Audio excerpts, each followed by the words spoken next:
Alors nous avons vu que tant que ces deux droites gardaient la même direction, comme ceci, l'angle qui était formé ici gardait la même mesure. Qu'est-ce que ça veut dire pour une droite garder la même direction? Cette droite ici garde la même direction. On obtient en fait une infinité de droites qui sont parallèles. Par conséquent, si deux droites sont parallèles, alors cet angle et cet angle ont la même mesure. Comment avons-nous appelé cet angle et cet angle? Ces deux angles, nous les avons appelés angles correspondants. On peut donc affirmer que si deux droites sont parallèles, alors deux angles correspondants ont la même mesure. Ici, je fais apparaître une autre paire de droites parallèles. On peut observer que les angles correspondants gardent toujours la même mesure. Maintenant, que peut-on dire des angles alterne-interne? Cet angle-là se trouve entre les deux droites. Il est donc alterne-interne avec l'angle qui se trouve là. Pourquoi est-ce que cet angle a également cette mesure? Parce que cet angle et cet angle sont opposés par le sommet. Ils ont donc la même mesure d'après le cours.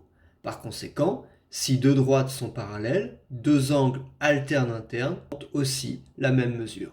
Évidemment, si deux droites ne sont pas parallèles, comme ici, cette droite et cette droite ne sont pas parallèles, cet angle et cet angle sont des angles correspondants, mais ils n'ont pas la même mesure. Donc si deux droites sont parallèles, alors les angles correspondants ont la même mesure, et si deux droites ne sont pas parallèles, alors deux angles correspondants n'ont pas la même mesure. Qu'est-ce que ça veut dire? Ça veut dire que si vous avez deux angles correspondants qui ont la même mesure, alors vous êtes sûr que les deux droites sont parallèles. Si je déplace ici ce point de façon à obtenir la même valeur pour cet angle que l'angle correspondant ici, j'obtiens une droite qui semble parallèle à celle-ci.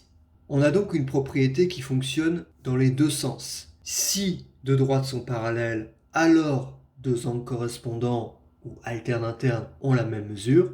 Et si deux angles correspondants ou alterne-internes ont la même mesure, alors les deux droites sont parallèles.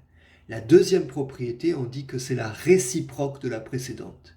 Et quand une phrase est vraie, sa réciproque n'est pas systématiquement vraie. Prenons un exemple très simple. Si j'habite à Villebon, alors j'habite en Essonne. Cette phrase est vraie. La réciproque serait si j'habite en Essonne, alors j'habite à Villebon. Cette phrase est fausse. Je peux habiter en Essonne sans forcément habiter à Villebon. Mais ici, la réciproque est vraie.